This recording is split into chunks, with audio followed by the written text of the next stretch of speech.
Good to see you again. Good to see you. How are you feeling now about the console launches? I feel really good. I feel that those consoles are coming with the level of quality we expected, and they will come in mass volumes, so we will be able to experience this transition very fast. How do you think the demand is going to be for consoles? Do you think it's going to be very difficult to find one? Or do you think it's going to be like super easy like it was with the Wii U, or somewhere in between? I think it will be super difficult to find one because we have been waiting for 8 or 9 years for some of the machines. All our gamers and fans, they really want something new, and they will go for the consoles as soon as they come, and we will see, because there are also lots of very beautiful games this year for the launch that will make them want to go for those new experiences. How has cross-generation development impacted what it is that you do kind of globally as a publisher, but also in terms of handling budgets for development? It's for sure, we can say it increased the budgets quite a lot, and also the number of people that have to work on those different games. But if we want to take full advantage of all the machines, you know, the current gen and the next gen, we had to really put our best teams on those games to make sure they could really be the best we can expect on them. You have Assassin's Creed 4, you have Watch Dogs coming this fall Yes. on specifically Xbox One. At the Microsoft showcase earlier this week, you announced Fighter Within. We're talking about a window that is probably 2.5 months from announcement to launch, and that's kind of surprising and exciting. What can you tell me about that game's development? I mean, how long has it been in development? Kind of who's the team behind it, and what else have they worked on for you? It's a game that has been under development for more than 2 years now. The team is a team in Belgium that have been working with us on motion capture for quite a while, and they have a good understanding of what we can do and how we can perform with the Kinect. So they will be able to, I think, to bring something new, fresh, that we all want to try with the new Kinect. There are plans then to bring it to other systems with cameras. I can take that from what it is that you said. In fact, we had Sony. You know, Sony has also a camera, Right. but not, you know, Not in the box. Not in the box. So there will be a possibility also to bring those games to work for those machines as well. As a publisher, right now you've got current gen hardware. You've got the Wii U, which is kind of in between, which has its own set of unique features with the gamepad. You've got next generation hardware, and then you've got next generation hardware possibly with motion. You know, from your perspective at the top of a large publishing organization, how do you look at that and evaluate where you're going to focus your resources? What we always look at is what machine gives us the most opportunity to create new experiences. So each time there's a new machine, we love the fact that we can create something new. You know, with the Nintendo, we came with Just Dance. Rayman Legend is also taking full advantage of the next console, and you will see this one is really coming along extremely well, so we are so proud about it. I'm sure you will like it. So the goal is each time with a new console is to see what else can we offer our fans that will make them jump and say, yeah, we love that. You guys are still very focused on the right engine for the right game. At the same time, if I recall correctly, you've been fairly confident that costs right now are going up because of the multi-development that needs to happen during the transition, but that things should level off and shouldn't go up too much. Is that still correct? Well, what I said, yes, is that in the first couple of years, the cost should remain close to what we had before, but after 2 years, we think they will really grow, because we will take more and more advantage of the possibilities of the machines, and the games will grow again quite a lot. So in the next 2 years, yes, we should be at around the same cost. Do you think that you'll realize at that 2-year mark or so, realize any cost savings from a decrease in current generation development? Or I guess perhaps a better question is, how long do you see current generation Xbox 360 and PlayStation 3 development continuing? A part of this reduction in cost is really coming from the fact that this year we had to create the games for many platforms. Next year we'll start to reduce that, and after that it won't happen. So what we feel is that what we will do is to create games for in the next 2 Christmas for this current generation, but there's a chance we stop after that. We will not stop all the games, but most of the products will be next generation.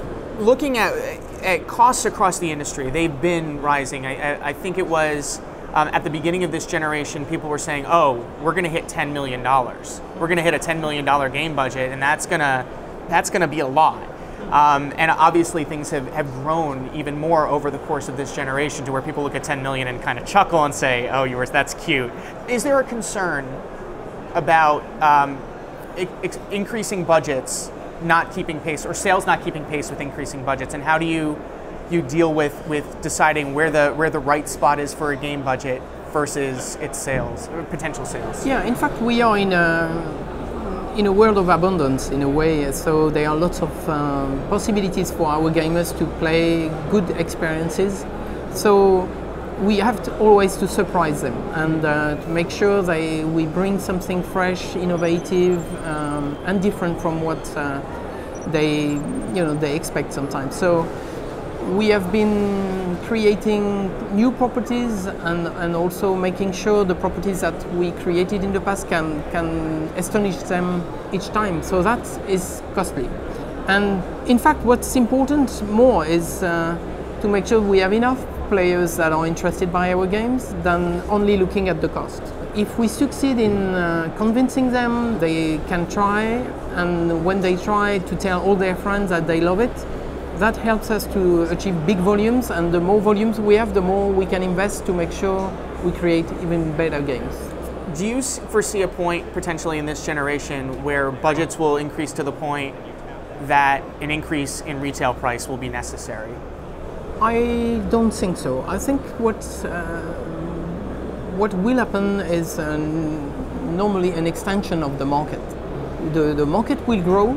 And what is very interesting in this generation is there are few things that are really there that people don't see automatically as a huge booster for the number of people that can play, but that are important. I think the first one is being able to play also with a tablet, telephone, with touch, is going to allow people that don't want to play with a pad to play with a machine that they understand how to use, and that can collaborate with you when you play with your pad. So there will be, like it happened with Nintendo with the Wii U, there will be a whole generation that will play now with the gamers, and they will be very happy to collaborate together to achieve things in games. So this will increase the number of games, of people to play. The other thing that will be important also is as we have more and more persistency in the games, we will be able to have our creators to create content, to enrich the experience, and those games will become bigger and bigger and more interesting and more diverse. And this will attract, again, more people that some have gone on PC and will be very interested to come back on the community in consoles also. You know, at the start of our conversation, we talked about how things have changed in the next-gen landscape since our last conversation. Sure.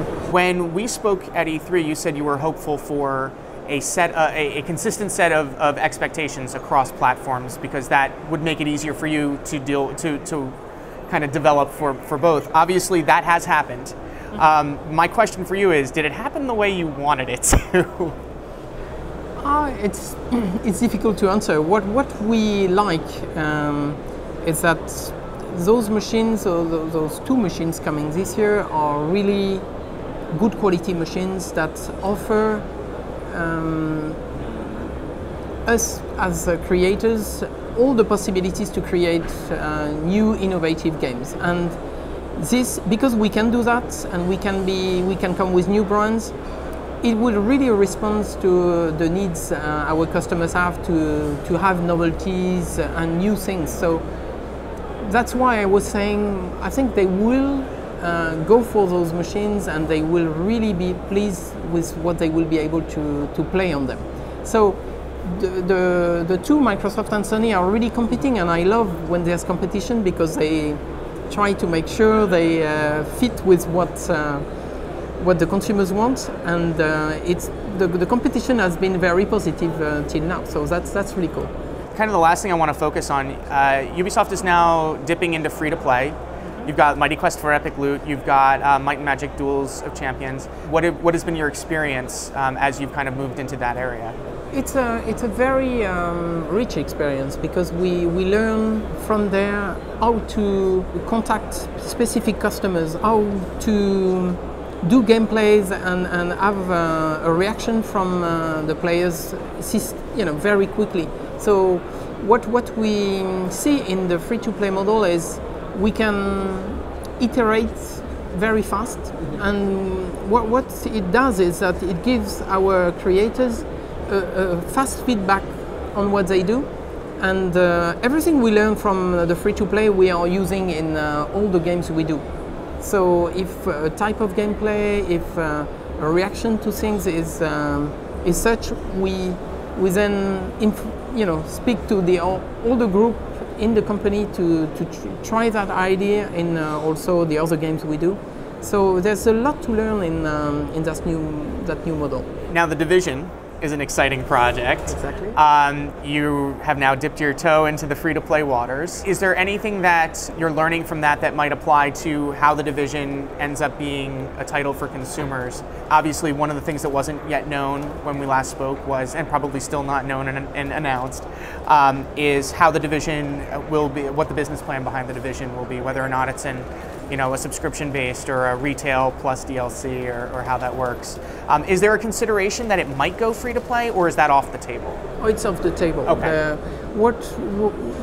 What is happening, and you're right, we are learning so much via those free-to-play because they are small MMO types of games, persistent and games in which content created by consumers is very important.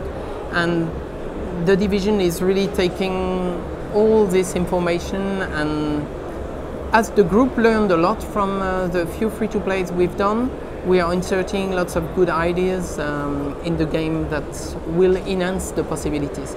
But if we come back to it, the goal there is to make sure we can have a good RPG, very deep, very solid experience that can last for a long time with a lot of new content coming regularly.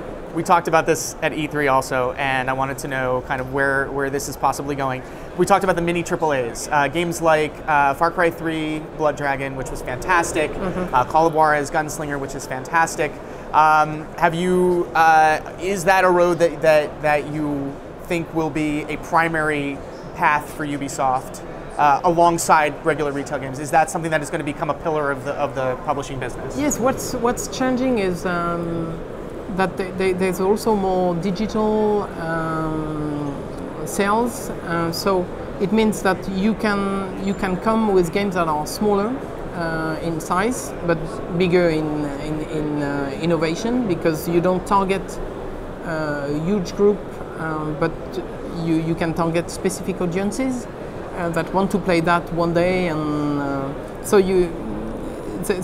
you will see more and more of those that in the future. So those have been successful? Yeah, it has been a good success. We sold more than 1 million units on the game, and maybe we'll go on retail at one point, so we'll be able to achieve a bit more. And I think my last question is about the Ubi Art engine, which is so powerful and so beautiful. Obviously Rayman Origins, Rayman Legends, there was a new title. Child of Light. Yes, Child of Light is going to be using that. There had been some talk about licensing that out and monetizing that and using that as a revenue stream. Is that still something you're considering, or is it just too good and you want to keep it to yourself? No, the goal is still there. The only difficulty is when you have an engine like this, you have to make sure it's you have to make sure when you give it to many people that you do a maintenance and that you give enough information on how to use it. And this we have not been able to do because it would take quite some time. So it's in the plans, but we need to make sure all the other priorities are met before we spend all the time to do it. But it will happen because more and more groups in the company are using the engine, so there's more and more information on it. What are you telling me? There are more games in development on the UBR Art engine? There are quite a few. Excellent. Thank you so much. You're welcome. It's always a pleasure to talk with you. For me too. Thank you. Thank you. And so you liked also the Watch Dogs Yes, the demo? multiplayer was great. CTOS Mobile, the Yeah. iPad app was fantastic.